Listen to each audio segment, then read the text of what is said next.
August সোমবার বিকেল 4:30 প্রধানমন্ত্রীর কার্যালয়ের চিত্র এটি। এখানে আপনারা দেখছেন আসলে উৎসুক জনতা যারা রয়েছেন তারা একটি এই বিজয় মিছিল নিয়ে তারা আসলে বিজয় সরণির এই প্রধানমন্ত্রীর কার্যালয়ে প্রবেশ করে। এখানে আমরা দেখছি আসলে তারা সবাই এখানে বিভিন্ন ধরনের স্লোগান দিচ্ছে, তাদের হাতে জাতীয় পতাকা রয়েছে, তারা বিভিন্ন ধরনের এখনও প্রতিবাদী স্লোগান দিচ্ছেন। তারা এখানে ঘুরে ঘুরে দেখছেন এবং সেই দৃশ্য আবার অনেকেই ক্যামেরায় মুঠোবন্দি করে রাখছেন। এই প্রধানমন্ত্রীর কার্যালয়ের উপরে ঠিক ছাদেও কিন্তু আমরা লোকারণ্য অবস্থা হয়েছে। আপনারা জানেন যে চলমান বৈষম্য বিরোধী ছাত্র আন্দোলনকে কেন্দ্র করে সারা দেশে যে সহিংসতা সৃষ্টি হয়েছে, সেই সহিংসতা পরিস্থিতি মোকাবেলায় স্বরাষ্ট্র মন্ত্রণালয় একটি কারফিউ জারি করে। সেই কারফিউর মধ্যে বৈষম্য বিরোধী ছাত্র আন্দোলন নতুন কর্মসূচি ঘোষণা করে, এক দফা দাবি আদায় অসহযোগ আন্দোলন। সে অসহযোগ আন্দোলনকে কেন্দ্র করে আসলে যে চলমান পরিস্থিতি আরও নতুন একটি কর্মসূচি দাবি করে, যে নতুন কর্মসূচি ঘোষণা করে মার্চ টু ঢাকা। সেই কর্মসূচিতে অংশ নিতে নেতাকর্মীরা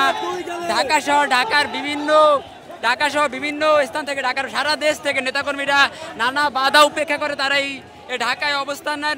তারা বলছিলেন আসলে আজকে দুপুর 2টা পর্যন্ত সারা দেশে বিভিন্ন স্থানে তারা সংঘাত সৃষ্টি হয়।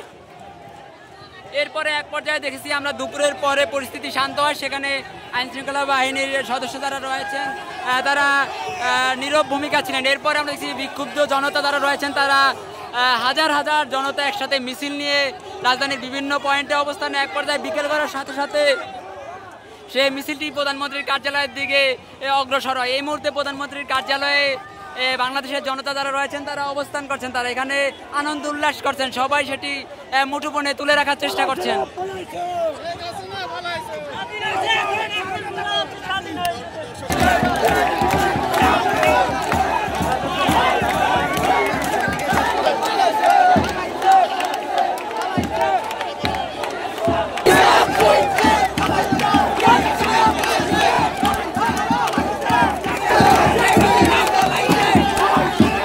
রাষ্ট্রীয় সম্পদ লুট করে নিয়ে যাচ্ছে, এটা আমরা চাই না। ছাত্ররা আমরা দেশকে স্বাধীন করেছি কেন? চোরদেরকে আমরা তাড়িয়ে দিয়েছি, কিন্তু আমরা করতেছি কি?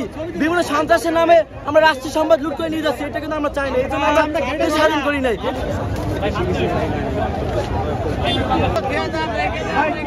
একটা চোর গেছে, তো আরো চোর তো ঠিক করতে হবে। চোরটা ঠিক করতেছি, চেষ্টা করতেছি। মানুষের বিবেক বোধ নাই। একটা আন্দোলন হয়েছে, এই জায়গায় মানুষজন মারা গেছে, মারা যাওয়ার পরও মানুষজন চুরি করতেছে, স্মৃতি বলতেছে। আরে স্মৃতি, প্রধানমন্ত্রীর কার্যালয় কি স্মৃতি না? অনেক ইম্পর্টেন্ট ফাইল আছে, ডকুমেন্টস আছে, অনেক নথি আছে যেগুলো আমাদের পরবর্তীতে কাজে লাগবে। এই জিনিসগুলো সহ নিয়ে যেতেছে, একটা পেজ পর্যন্ত ছিঁড়ে নিয়ে যেতেছে। কারকে আটকাবে? আমরা চেষ্টা করতেছি যতটুকু আটকাতে পারা।